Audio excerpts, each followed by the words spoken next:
Syempre dahil din sa brand new day na Spider-Man.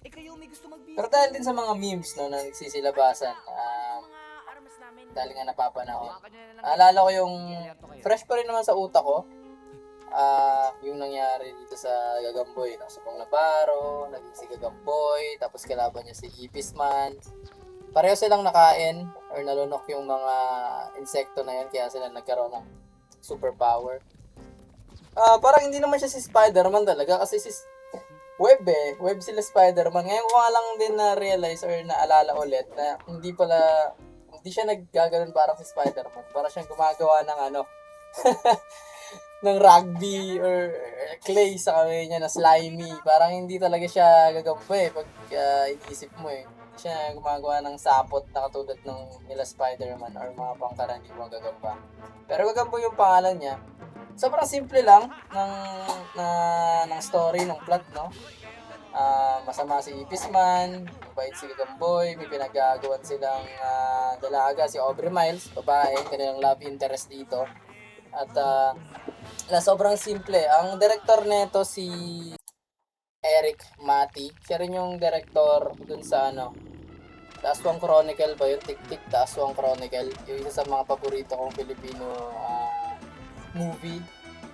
Alam ko, parang ganito rin yung ginawa niya dito, pero wala akong official na nabasa. Parang isang set lang, isang malaking, parang factory siguro to. Tapos, nandun lang yung mga bahay, yung buong setting, nung palabas. Ganun din kasi ginawa niya sa Tik-Tik The Aswang Chronicle, bida si Ding Dong Dantes. Kung hindi nyo pa napapanood yun, panoorin nyo, stick din na. Parang feeling ko ganun din yung ginawa niya dito sa Gagamboy. Yung parang yung area kung saan nakatira si Gagamboy ay parang hindi talaga siya sa labas Parang indoor siya na gawa talaga nila. So sabi nga, kung kailan daw magkakaroon ng Gagamboy 2 kasi kasikatan nga ng Spider-Man. No? Sobrang gusto kong pilitin sa sarili kong magkakaroon. Iniisip ko yung mga posibilidad. Pero mas malaki sa utak ko, mas malaki yung chance na hindi magkaroon ng Gagamboy 2. Hindi ko alam kung bakit. Siguro dahil sobrang... pambata yung movie Siguro, lang. Yung magic niya, gumana lang sa akin nung bata ako, syempre. Diba, normal lang naman. Target audience naman talaga mga bata. Pero kung nostalgia effect, doon sila magbabase, siguro may mga manonood. Siguro wala rin kasing balita kahit kay Bong Navarro kung magkakaroon ba ng Gagamboy 2. Depende siguro kung meron talagang production, director na kukuha gustong magtuloy ng kwento.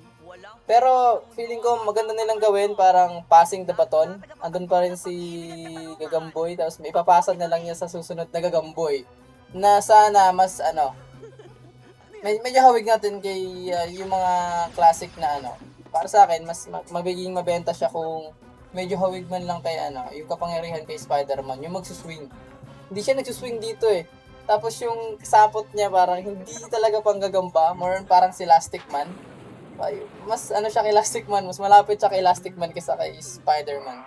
Kasi mag-base tayo sa pangalan niya, Gagamboy. So, dapat makita natin siya mag-swing-swing katulad ng ginagawa ng mga gamba at ng counterpart niya sa Amerika, si Spider-Man nga. Para medyo malapit siya sa universe konti. Para maging mabenta kahit papaano.